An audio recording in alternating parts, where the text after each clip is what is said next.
Right, hello and welcome back. Today in this video I just wanted to give a little bit of background to the first part of your major course assignment this term.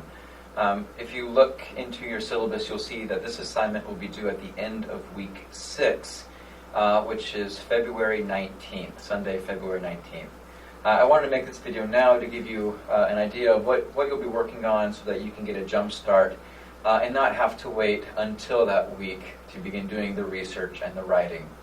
So let me tell you a little bit about this project. As I said in the prompt, kind of the motivation for this was, of course, the change in presidency that we just went through, and envisioning how our country should engage with foreign conflicts. The purpose of this first half of the assignment is to encourage you to engage in some of the background study of your global conflict. As you remember on week 1, each of you chose a topic of interest. I know some of you failed to get the topic that you most truly wanted, but I hope each of you will find some value in researching your topic in greater depth. This assignment, let me actually bring it up. You can find this description in week 1's assignments and projects folder, though this will not be the place that you submit it. But this information is intended to give you the necessary background to your project. So a quick overview. I've envisioned this part of the background part of the project to be approximately 1,000 words in length. Now, if it ends up being 950 words, I'm not really going to have an issue with that. And if you need to go longer, right, if the historical background requires more detail to do an adequate job of telling the background, then by all means, you can go longer. But I think for most of you, I'm envisioning about 1,000 words. In terms of formatting, of course, 12-point Times New Roman font. Please use a typical 1-inch margin. But in terms of formatting of the actual paper itself, I see this more as a report and less as a continual narrative. By that I mean that you can break it into subsections. In the description, I described 5 major things that I want you to look at. First, the location of the conflict. And by that I'm talking primarily geographical, regional. Where is it located? It could be, I think, fairly short.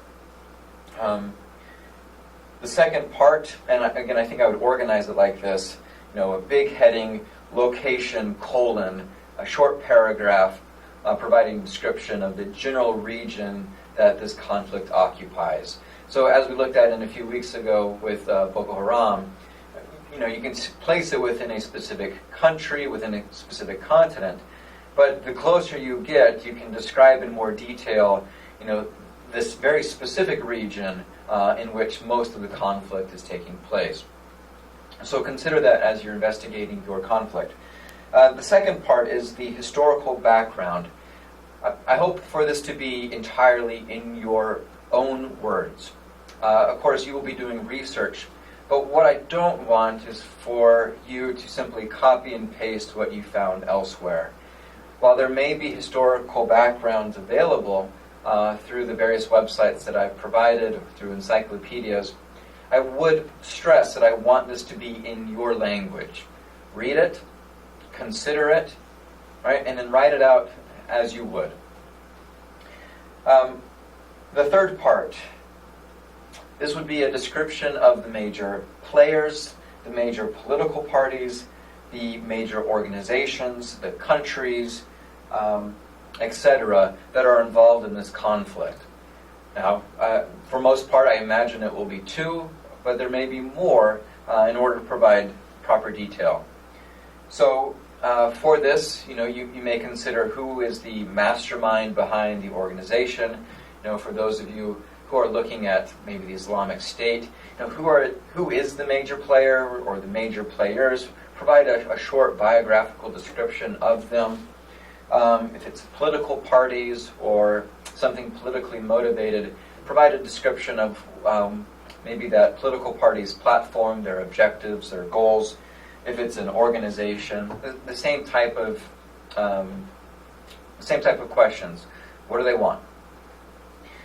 All right, the fourth part, I guess, blends in with the third part, and that is, what are their views? So once you've identified who the major players or political parties or nations are, describe what they want. What are their objectives? And I see you doing that in this fourth part. The fifth part being the source of the conflict. Okay, given these different views, what are they fighting about? Again, I envision this to be around 1,000 words, 12-point Times New Roman. If you like a cover page, I think a cover page would be lovely. I would break it down into those 4 or 5 headings and then answer those questions. Now, in terms of citations and source material, you are expected to do research for this project. I think 4 to 5 sources should be adequate, though you may use more, especially as you're doing background studies into the players involved or the political parties. You may need to revert to some other sources. You should have a works cited page. Make sure that the sources that you use are properly cited. Frankly, I don't care which formatting style you use. APA, MLA, Chicago, Sharabian, frankly, I don't care.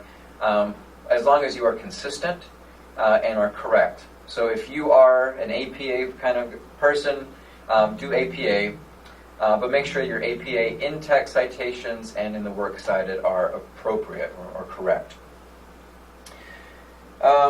Finally, in terms of doing this research, as I mentioned earlier, I hope that as much of this as possible is in your own words. So for that reason, I'm asking that you not use quotes in your text. What I'm trying to get away from is students finding a paragraph on Wikipedia, copying and pasting it, and allowing that to fill in for evidence of your thinking about this issue. So for that reason, I'm just going to put a blanket statement out there, no quotes. You are encouraged to use people, but summarize what you have found. Use your own language to describe what has been said, what you have uncovered. And when you are summarizing that material, it is appropriate to use an in-text citation to state what material you are summarizing and where that can be found. So if there is an encyclopedic article that you found that is very helpful in providing historical context, I would read it, think about it, summarize it in my own words, write it, and at the end of that paragraph or sentence include an in-text citation for that encyclopedia article. The text, the prompt does describe that I'm trying to get you to also move past using only encyclopedias for this assignment. For that reason, only one of your 4 or 5 or more sources can be an encyclopedia article. I ask that you get your material from other sources, including the library, the online holdings through our library, through online source material, through books, through articles, governmental publications, etc. I think you can rely heavily on the internet to find these sources, but I'm asking you to look past your Wikipedia and other type of encyclopedic entries. If you do find a Wikipedia article to be helpful, what I would suggest you do is scroll to the bottom of that entry where it has a for further reading or a bibliography and go directly to the source.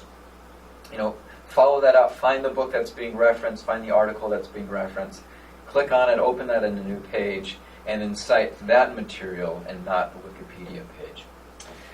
All right, again, this will be due, this first half of this major project, this will be due February 19th. I encourage you to get a jump start. That week, week 6, will have a more limited workload to give you time to finish the project. But it would be to your advantage to get a jump start on that in whatever free time that you can find in the next few weeks. If you have questions about the assignment, by all means, shoot me an email. Let's talk about it. And I'll wait for that. All right.